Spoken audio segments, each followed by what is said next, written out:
Coming up tonight, finally a truly wearable computer, but how well does it work? Plus, the legendary Jeffrey Katzenberg talks up Dreamworks' cutting-edge animation, and why this plasma is worth more than $7,000 than this one. Live from the TechTV studios in San Francisco, it's the Screensavers.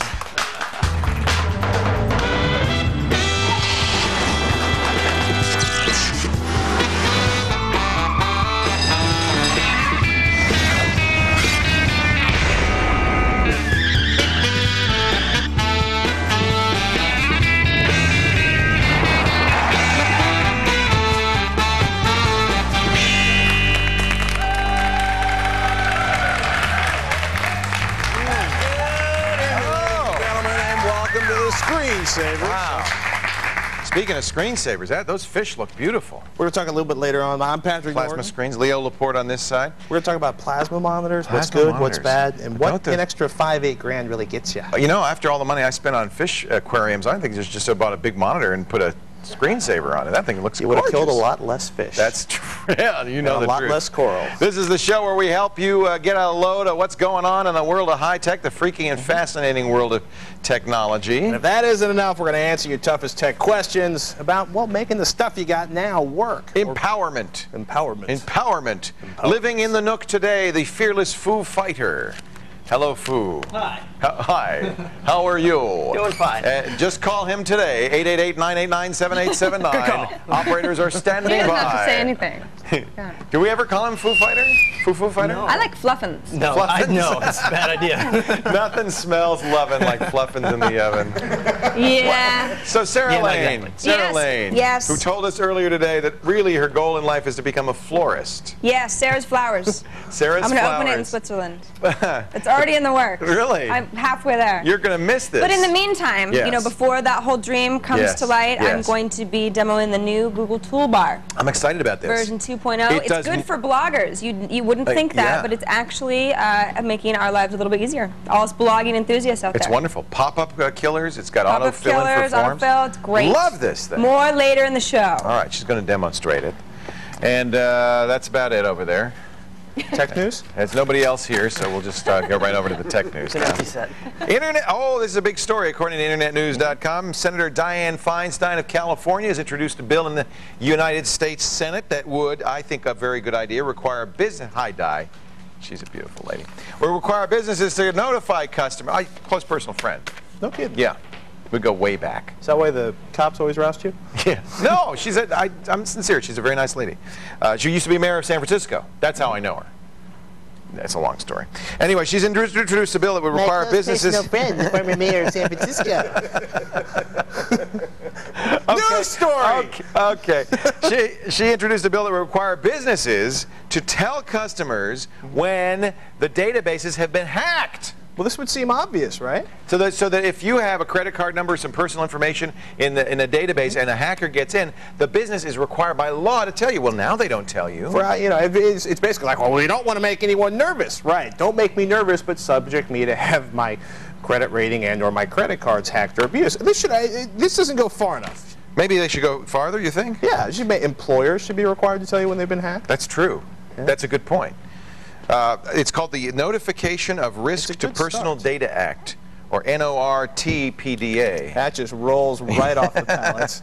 But now it's not a law yet, of course. It's merely a proposal, a bill. But I think we should all write our members of Congress and say this is a good idea. Let's do this. Excellent. It seems the minimum. You're right. The minimum they should do. We got hacked. We're really sorry. Someone has your information. Yeah. Oh well. Another one. Reporter from Silicon. What do we call him that? What?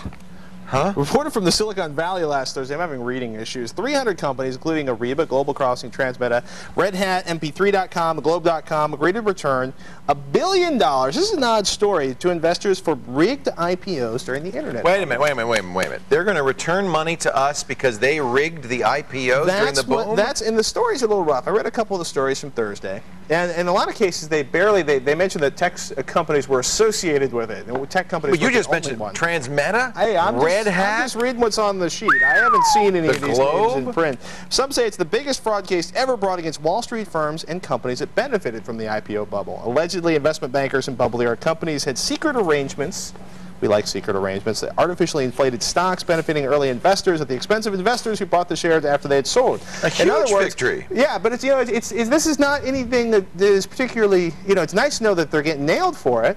But how many zillions did they take I know, in? 1 billion, especially when you spread it out among all the people who lost money in the stock bust. I mean, it's probably not going to go very far. 50 bucks for you, were primarily bought by institutional investors who took the initial rise, sold them to people who watched the stocks go down in almost all cases. The fact that this lawsuit was won, it's a class action suit, the fact that it was even won is pretty amazing stuff, I think. So the question is, will they actually affect any changes in the laws that govern IPOs? Of course not. And when you divide $1 billion... accounting laws for WorldCom, nay, MCI. Right. Associated Press, this interesting story here says, once again, the Department of Justice has been ordered to shut down all of its web servers. Oops. Did I say Justice Department of the Interior? U.S. District Judge Joyce, pardon me, sorry, I just changed his sex. U.S. District Judge Royce Lamberth, sorry Joyce, I'm Royce, has ordered the Interior Department to shut down any systems that could be used to access Native American trust fund records. See, this happened a few years ago. There's $1 billion in American Indian money that the Department of Interior is holding for them. Right. Yeah, we got it. We'll take care of it. Don't worry about it. These are royalties to landowners, American Indian landowners. The website was shut down in late 2001. In fact, they say there's about $500 million that's kind of unaccounted for because hackers got in and started manipulating the funds in the website. So the judge was called in again. The Bureau of Land Management and the American Indian plaintiffs say, hey, shut it down because we can't be sure that you're keeping on track of our money. So isn't that weird? The Department of Interior website's completely shut down. Scary. And last time it took them months to clean the whole thing up. Well, let's see how long it takes to clean up. When's the last time you went to the Interior Department's websites? Years. Probably the last time we covered this What is on there? Nothing. Who cares? Well, you don't care. But if they got your money, I'd care a big. That's a lot. Yeah. Gee whiz. Hey, folks, don't go anywhere. What's up with the future of digital emanation? Jeffrey Katzenberg is here to tell us about it from Dreamworks, of course. Yes. And after the break, it's a truly wearable keyboard, a breakthrough that's necessary if we are to walk around with our computers on our hips. They call it the Kitty, and we'll put it to the test when the screensavers return.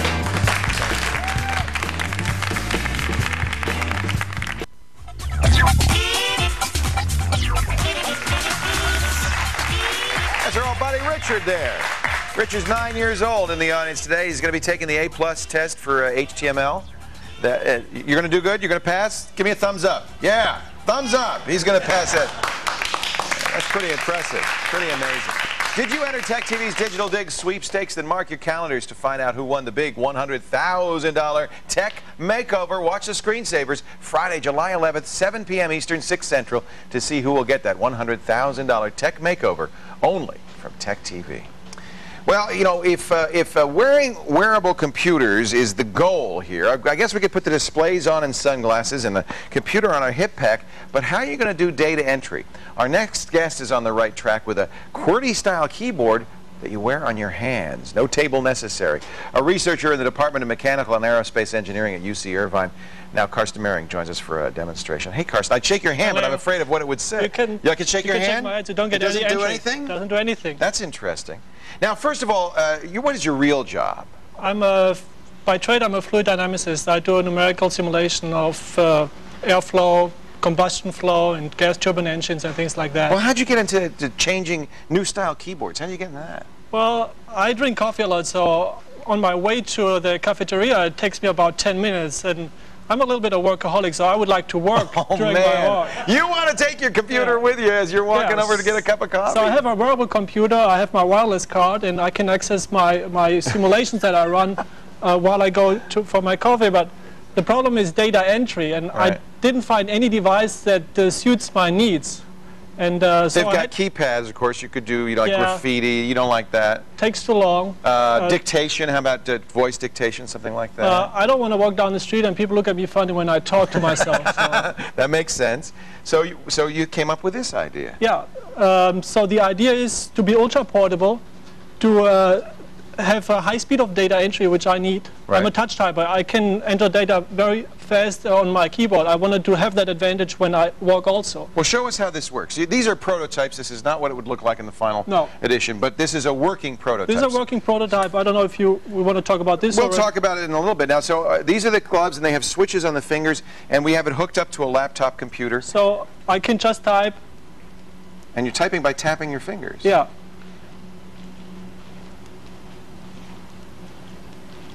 Oh, sometimes I make mistakes. You said you were going to get nervous on TV, and okay. But I get the idea. Was it hard to learn how to do this? I mean, well, I don't have the advantage. I don't have to learn anything. I'm a good touch typer, so this layout is exactly like in touch typing. So that's what. So show us how this layout corresponds to a real keyboard. Assuming you're a touch typer. Yeah. On a keyboard, you have 3 rows with letters. Okay.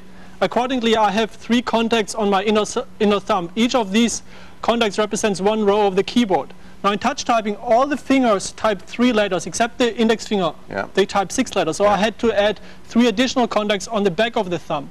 Okay. So type the letter Q. How would you type the letter Q? So in a regular touch typing, Q is your pinky up on the upper row. Yeah. So I just have my. You touch your pinky. Touch my pinky. Use my pinky contact with the upper contact, which represents the upper row. So you touch your pinky, your thumb, and that's a Q. Yeah. And then, so a W would be, I'm thinking your 4th finger. Yeah. So Q, okay. W, E, R, T. Got it. Okay. So I guess you could learn that pretty quickly. Yeah. So is there backspace on there? Yeah. On this one, I have a backspace. For the prototype, I just put it in this way. So. Okay. And eventually, you're going to have to get numbers, shifts, and then you can see this on this model. The green pads, they indicate where you will have contacts. So I have the contacts on the fingertips and on the thumbs. Then in addition, for all the other special characters, I will have, and backspace and things that you really need, and escape, I will have, for each finger segment on the side, I will have a contact. So those I can use just my thumb to type on those. So now, what do you see it looking like down the road? This is a prototype. People don't want to wear gloves probably all the time. It's too hot in the summer. I came up with various designs. This is what I call the spiral wire design. Actually, in France, they like this very much. There was a Parisian technology magazine that had it on the cover with a model wearing this. So I'd put my fingers in these little curved things. Yeah. And I should point out, you see, this prototype is two-handed. So you use touch typing, of course, you use both hands. Right. Now, in the application with a PDA, you might carry your PDA on one hand, and you want to type with the other hand. Could you do it with one hand? Yes. There's a method called one-handed touch typing. So what you do there is you just use one hand, and the other hand, you again use that hand, but with a toggle key. For example. So I get it. You shift left hand onto the right hand. So you press the toggle. Now I'm typing with the left hand. That's right. And in my case, it would be like a wrist detection sensor. Wrist up is left side of the keyboard. Wrist down is right side. And down the road, you don't see it being wired. You see it to maybe connecting with something like this watch, which would then Bluetooth into your computer or some sort of wireless technology. Yeah. Well, how long do you think we're going to be before we can see something like this in action? Oh, actually, right now we are talking already to manufacturers. We have a few guys interested. Actually, even larger companies like Samsung are being interested in this. But we still solicit manufacturers to hand in their proposals because we want to find the right manufacturer to get this thing to the market quick. And you own all the patents, right? Own all the patents. Good man. You're going to do fine. I think this is great. kittytech.com. If you're a manufacturer who would like to know more about this, go there. If you're an end user like me, there's stuff there to play with too. Lots to see. Yeah. Karsten, I think it's a great idea. Thanks so much. Yeah, good luck to you. Thanks. And do you have a name for this? Is it the Kitty? Kitty is an acronym for Keyboard Independent Touch Typing. I like it. It's the Kitty. It's the Kitty. We got all the essential specs on the Kitty project. You may say it's a little weird to walk down the street talking to yourself, but this is a little strange too. On the Kitty project in one place. So if you're interested, of course you could do it like this, couldn't you? Click and read at thescreensavers.com. And now Sarah commands you to listen up to her Windows tip. That's right, I command you. Now, you all know that you can launch applications from the run command, but the address bar works just the same. Let's try it. For example, here's my address bar down here. How about AIM for AOL Instant Messenger? Check it out. That's just that easy. Or CMT for the command prompt. I love it. Stay put, get the lowdown on high and low cost plasma TVs. Blah, blah. And up next, Bob has a question about new USB standards. We'll explain it all when the Screensavers comes back.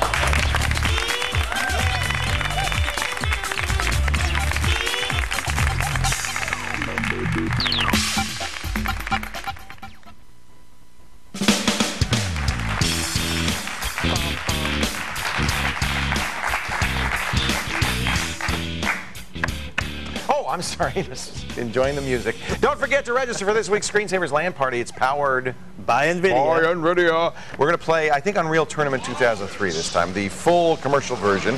And we're going to do this thing. It's kind of like football. They call it the bombing run.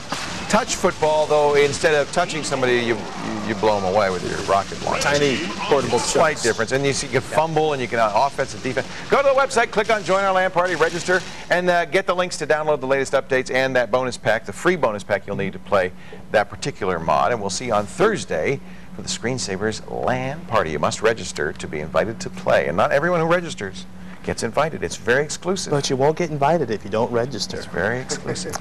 Bob joins us on the phone from Madison Heights, Michigan. Hey, Bob. Hey, Bob. Hey, how you doing? We're great. How are you? Okay. Okay. What can we do for you? I had a question about USB. Can I use USB 2 devices on my USB 1 laptop? I know you can use USB 1 devices on your USB 2 laptop. That makes me think that the answer would be yes. They're just going to be very, very slow. They won't be as fast as you'd be used to. I mean, basically, they're going to be That's a really good they're going to question. run, but they're going to move. You know. You think it'll work? Yeah. You're pretty sure it'll work? Plus, I got Robert Heron, who's tested half the USB hard drives. Well, he would his know. Head yes in the so background. a USB 2 device on a USB 1.1 interface runs at USB 1.1 speed. But it runs at that slower speed, of course, which so is if it's like a CD burner, it's only going to run about 4x. Right. So it's 12 megabits for USB 1.1 and what is it? 460? 460 for US 480? 480 megabits. 480 for USB 2.0. Theoretical maximum throughput. Yeah, I mean, it never goes that Very fast. theoretical. But that's a big difference in speed. I mean, we're talking, you know, 1/40th is fast. Well, what are you thinking about running on your notebook, Bob? Well, I just noticed that a lot of the devices being sold at Best Buy and everything say 2.0, and I want to make sure if I buy them, I can use them. Yeah, I think you're okay. And the reason they do that, they want to make sure it's compatible. You know, they made it that way, so you don't have to worry about that. Yeah, I would almost say, you know, I'm a much bigger fan of 1394 than I am a USB 2.0. If you are going to use USB 2.0, I highly recommend getting a USB 2.0 adapter card, PC card for your notebook. Do you think it'd be more reliable that way? It's You certainly gonna get be a the little speed. higher throughput. Now, but who cares if it's a keyboard or a mouse? You're not going to need it. If it's a USB memory stick, you probably won't need it. Right. But if it's a hard drive, a CD burner, something that needs a lot of throughput, then absolutely you're going to want to get the 2.0 card. Say again. Robert Heron has another comment. If you plug a USB low-speed device into a high-speed connection, Windows XP anyway pops up a little message saying you've just done that very thing. Letting you know. Yeah, it's like be aware that you are going to. This device is not going to run at USB 2 speed because it. Right. How about the other way around?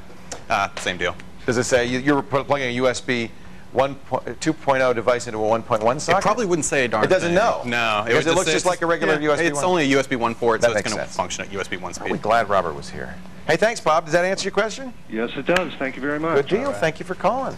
Folks, don't go anywhere. Jeffrey Katzenberg from Dreamworks is going to fill us in on the future of digital animation. That should be interesting. And still to come, we're going to compare the primary differences between a $10,000 plasma monitor and a $2,000 display.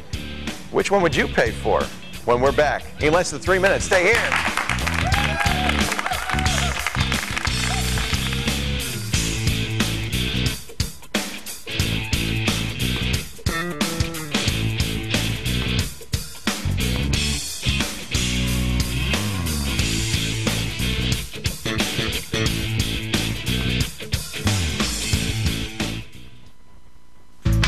Wow, this is just like Broderick Crawford on Highway Patrol.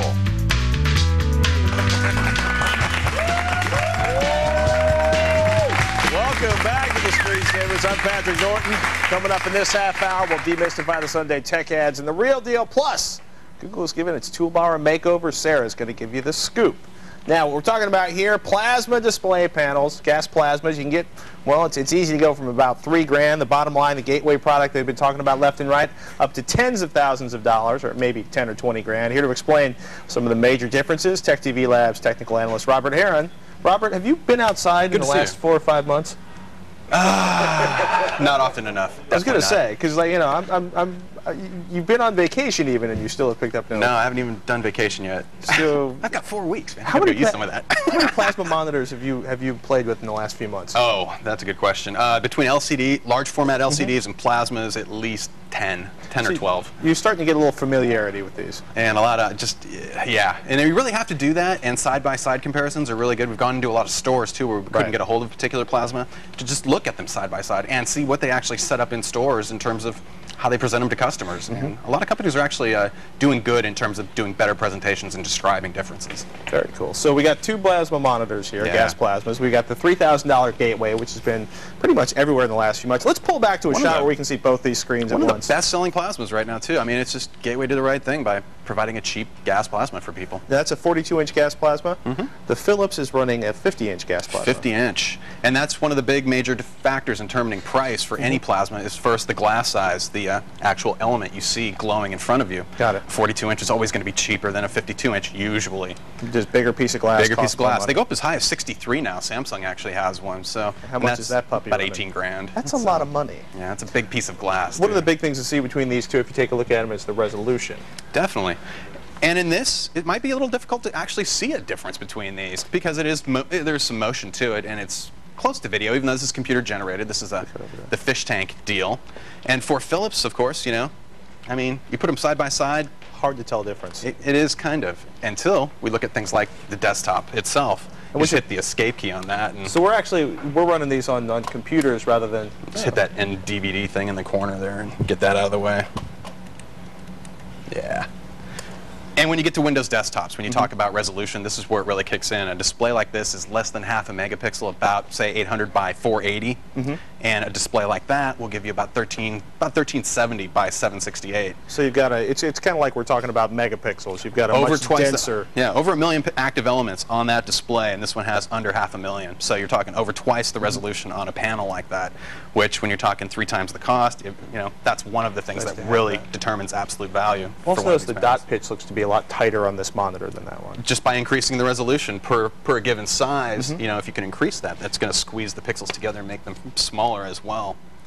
The other major thing people really consider, hopefully, when you look at plasma displays is the performance of the panel, how well it displays colors, how well it scales between black and white, or shades of gray, really, is where you're looking at a lot of detail. For inexpensive plasmas, you rarely ever see pure black, and even on the best plasmas, achieving pure black, you're probably never going to see, at least not this year anyway. Should we turn these off and then turn them back on? Yeah, do that real quick, just to see when they're off is a good way to quickly tell. And you can see how much brighter. Which one looks darker. Oh yeah, how much darker the display is. So the darker display, that more accularly represents black. It's hard to go below the black level when it's shut off. There's no way to charge the particle to suddenly create a darker color, or you know, if black is actually a color itself. So that's another thing too when you're talking about the difference in price. It's the performance, the panel itself, and how well can it do blacks? How well can it do color is another thing too. Historically, plasmas have been pretty bad at color rendering, and they've gotten better every year. Yeah. A lot of people have noticed that. I mean, all the colors were washed out. It was hard to see blacks. It was hard to see. Everything had sort of a yellowish tinge a lot of the time. That's the other big thing too. People complain too about reds being a little on the orange side. In my opinion, yellow is a hard problem for most plasmas too. Doing a really pretty yellow, usually it's a little dingy, and it's not that impressive for the most part. Should we throw up some video? Hey, let's do it.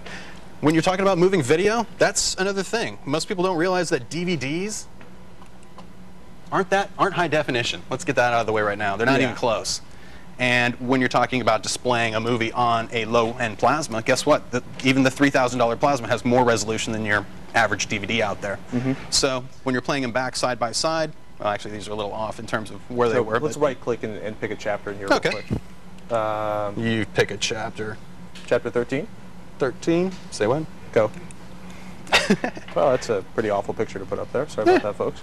Well, this is a good scaling, though, in terms of grays and light shining through and whatnot. But even so, for video, it's funny. You can definitely stuff I wouldn't notice on a smaller, even as big as a 27 or 30 or 32-inch TV, starts to become really obvious when you get up to a 42 or a 60-inch widescreen. And knowing where the artifacts come from, too, that's another big thing. High-end plasmas also incorporate better deinterlacers, better film mode conversion processes. Because if you have a film mode is 24 frames per second, these displays both run at 60 hertz, 60 frames per second.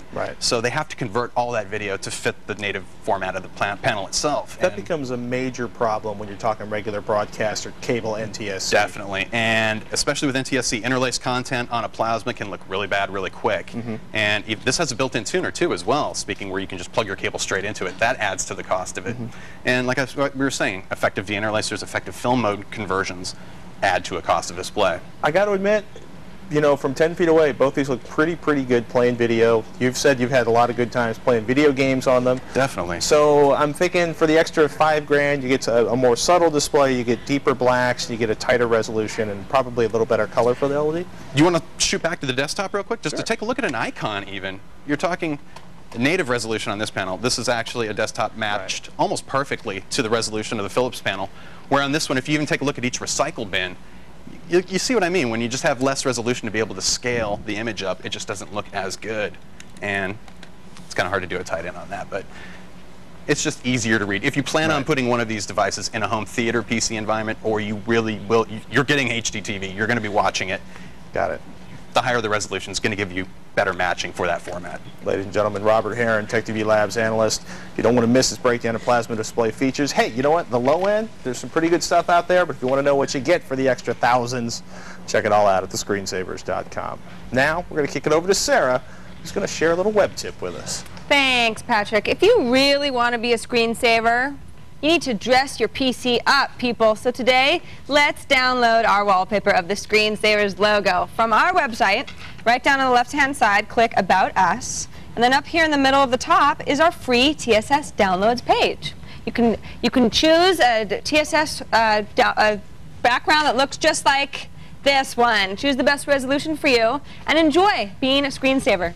And stay where you are, folks. Our next caller wants to give his hard drives new names. But next, the Jeffrey Katzenberg of Dreamworks and Disney fame has news about the future of CG and the nightmares he has starring animated characters. Jeffrey, get it together.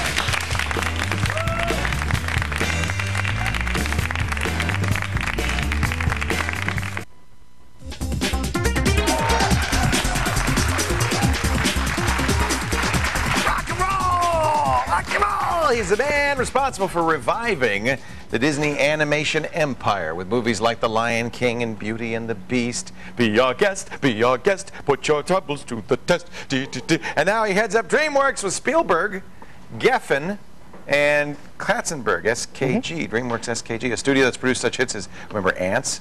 Yeah, with Woody Allen and Chicken Run. That was great when they chicken catapult. Don't forget Shrek. Boing. Oh, Shrek, the greatest movie of all time, which many people say was Katzenberg's kind of to the Disney studios. Because there were a few little, you know, digs. Jeffrey Katzenberg sat down with Jessica Corbin very early one morning in Beverly Hills. They're all like this. Recently to discuss his passion for animation.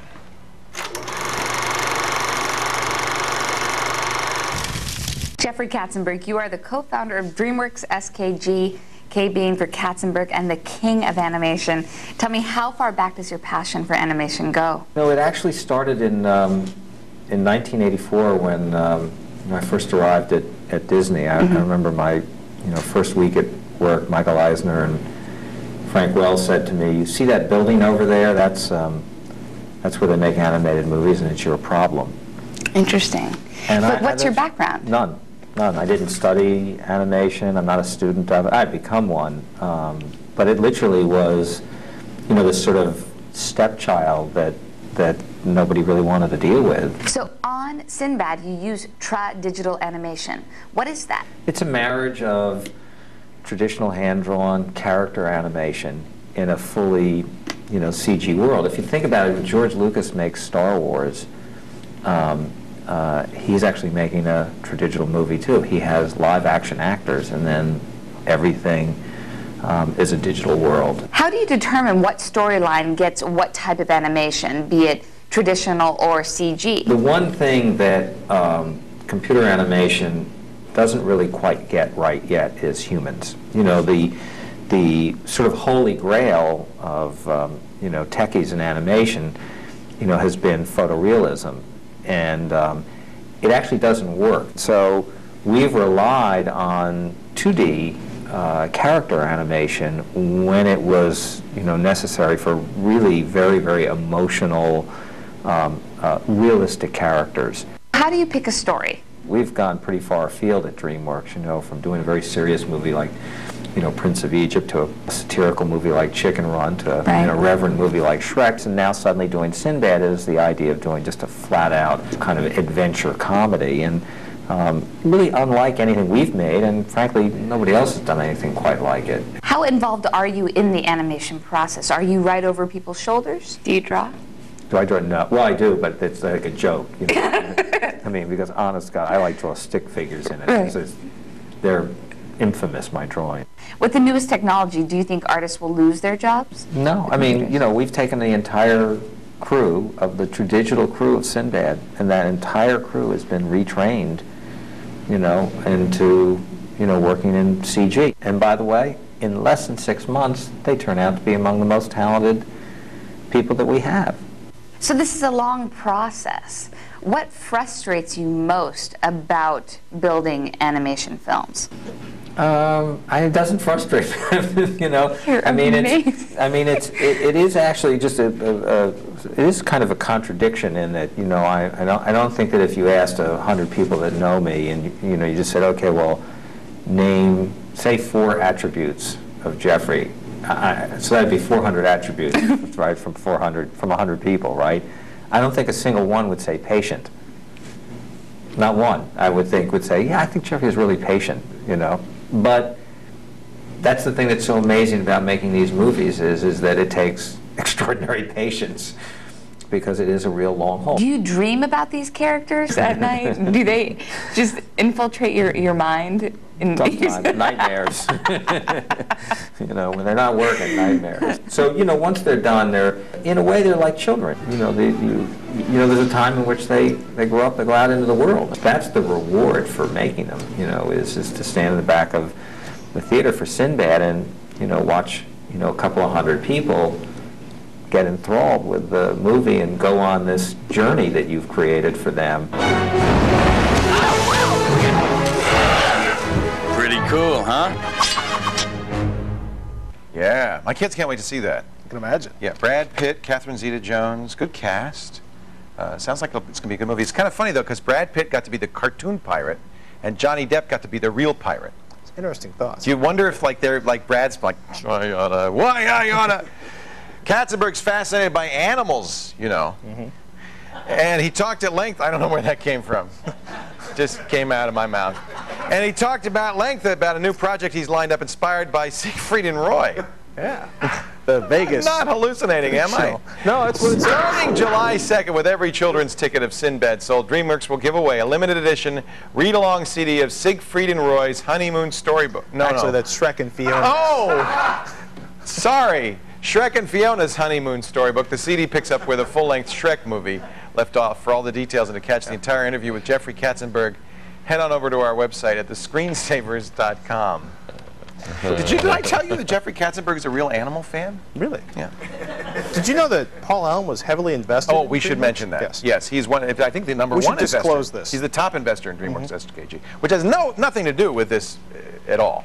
Let's check in with the fine folks over at Tech Live to see just what's coming up tonight. You want a good crossover? You want to talk about animals? He's an animal. He's an animal. Chris How about Leary? Blockbusters? Yeah, that's right. Chris Leary on the job. You know what? I guess when he says, I'll be back, I'm not going to do his accent because it's just too many other people have been doing it. But yeah, we should start believing him. We're talking about Arnold T3, Rise of the Machines, coming to theaters this week, and we got a whole week's worth of coverage for you. Everything you want to know. I'm talking about, you know, stunts. I'm talking about special effects, a closer look at the new Terminatrix, which, by the way, is trying to kill John Connor, and, you know, she's real hot, and they never even dated. So, I mean, that's kind of interesting as in itself, and she is a femme fatale. How does she feel about Siegfried and Roy, though? That's the question. Now, those guys are animals. They're animals. I tell you that I'm kind of an animal myself. I heard that. Yeah, that's the rumor. Anyway, we'll talk about all that kind of stuff right after Screensavers, right on Tech Live, which is the program I'm on. So. Chris. Yeah. Chris the Cougar Leary. Hairball, sorry. Thank you, Chris. You got it, guys. And that's what's coming up on Tech Live. Right after this show. Just don't know how to segue from that. And now the real deal. So let's just do it. We'll take it to the kids. Why? We'll take a look at our first ad. The real deal, in which we look at the Sunday ads. And this just popped right out at you, didn't it? It was kind of funny. I had no idea this was going to be right up after Disney Electronics. We did that. But I love this, $100 DVD CD player. So this is a DVD player in red and yellow plastic. With little mouse ears. And then we've got over here, we've got some, we've got the, me hitting the wrong button. We've got the Family Radio Service radios. And I noticed something. Mickey. These are all on sale because they're introducing them, but I noticed you can actually buy full adult versions of almost all of these products with pretty much many of the same button sets for the same price or less. So just watch out. Yeah, well, for instance, a $99 DVD, I mean, Radio Shack was selling one for $50. Exactly. But it doesn't have the little Mickey button. And understand that, you know, just because it's a kiddie product doesn't mean you're saving money. Plus, could you drool on the $50 one? I mean, you could drool on this. I don't know. We haven't tested these. We don't know if they're drool-proof. Maybe they're not. Maybe I'm just making that up. And they don't look like they have that whole Fisher Price for kids, you know, robust armoring. You think maybe that's just red plastic? This is something interesting. I love this camera. Camcorder, this is really nice. Actually, which one's the ZR60 and which one's the ZR65?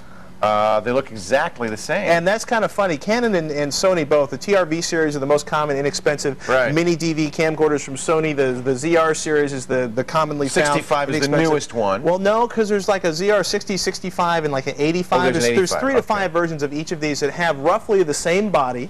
Yep, right? They look but exactly differing the same. feature sets inside. So what I'm saying here is what looks like it might be the same camera for $100 less probably isn't. Shop carefully and make sure you're comparing the same price for the same product. 20x zoom, 18x zoom. Which, yeah, see, again, this is the ZR60 on the left, it's the ZR65. This has a photo mode. This may or may not, it doesn't say. It doesn't have the photo mode. You know, I never use the photo mode. Nobody uses the photo mode. Save $100, get the ZR60. It's an excellent DV cam, by the way. They are, but, you know, again, it's summer, you're buying stuff, you want a closer look, well, take a closer look. Hit thescreensavers.com.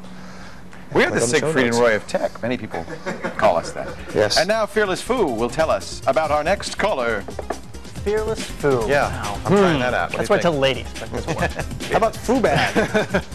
Anyway, still to come, Randy's on the line, and he wants to assign new drive letters to his storage devices. So stick around. Be back in just a tick.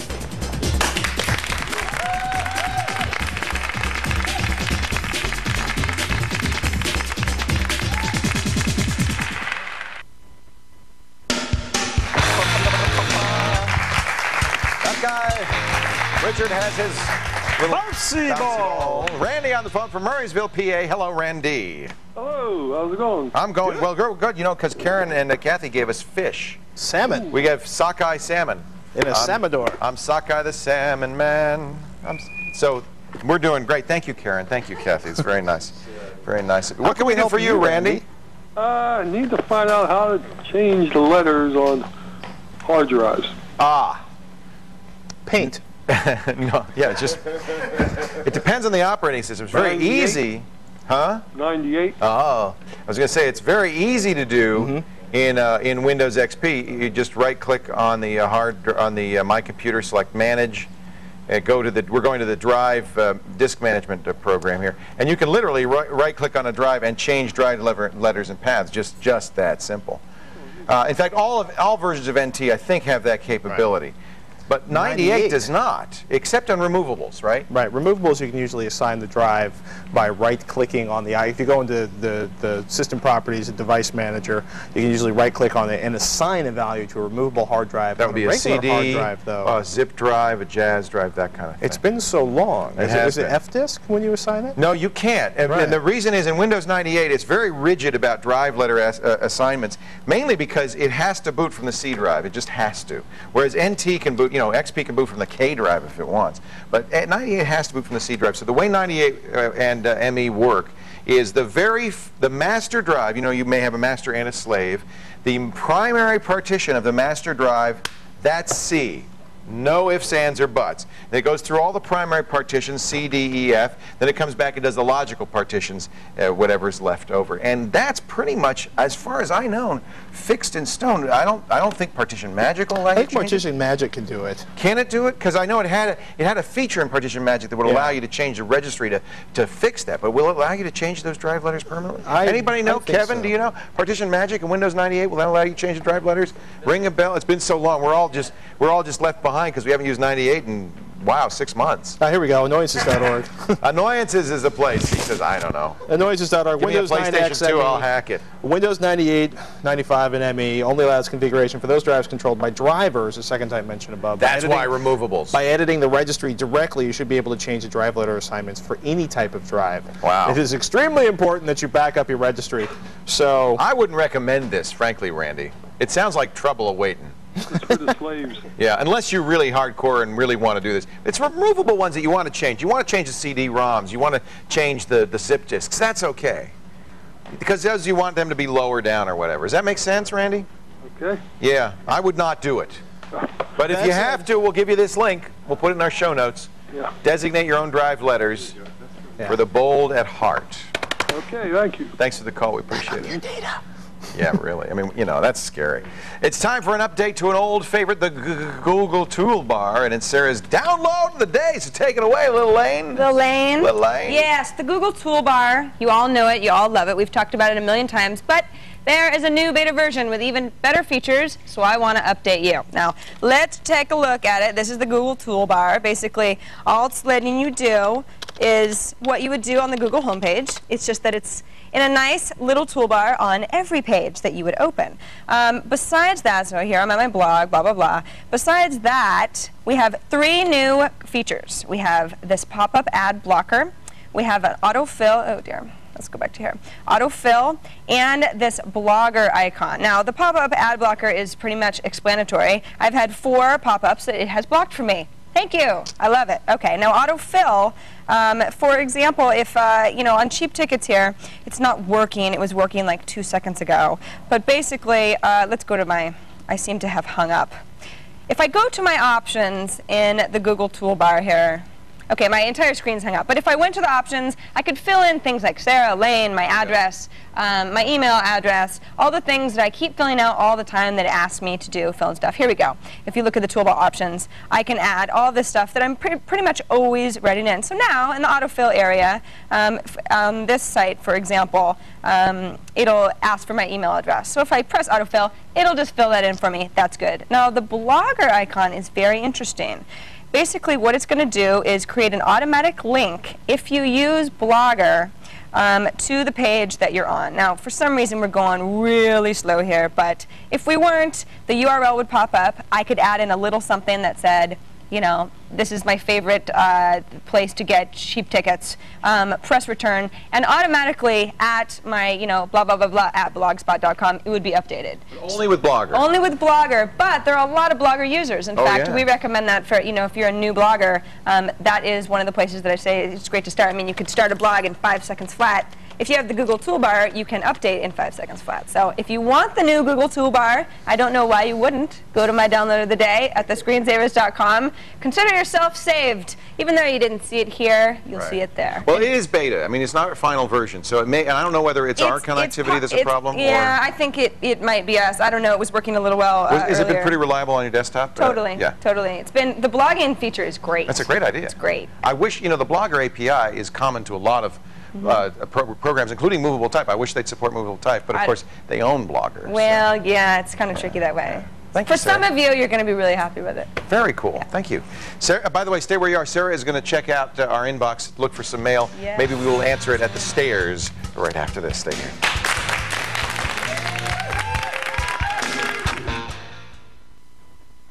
Coming up, we take a trip on the high seas with the directors of Dreamworks' new high-tech animation feature, Sinbad, Legend of the Seven Seas. Plus, pack the Dramamine, because after that, we're launching off to Mars in a rocket. And you want to play chess with your scanner? That's all coming up today on the Screensavers. With a scanner? With a scanner.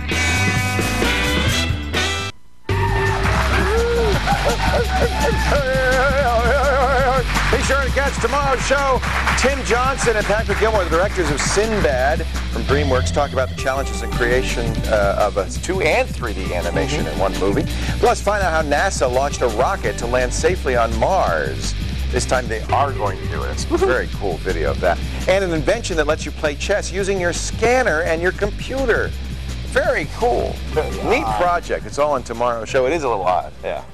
Sarah Lane, you have a question for the boys? I do. This one is going to be a real head scratcher. Can putting Post-it notes or tape notes on a monitor screen cause any damage? I think that's a great question. Can it? In theory, the Post-it note shouldn't, because it is a very soft, not particularly sticky. You could put it on the screen and it wouldn't hurt you. Right, but there's some coatings on the screen can be damaged. Watch out when you're doing stuff like duct tape. The biggest damage comes from putting your password on the sticky note and then putting it on your screen. Don't do that. That's it for this edition of the Screensavers. I'm Patrick. I'm Leo Laporte. Thanks for joining us. Thanks to Jeffrey Katzenberg and Karsten Merring and Robert Herring. And for you, thanks for joining us. We'll see you later. Bye.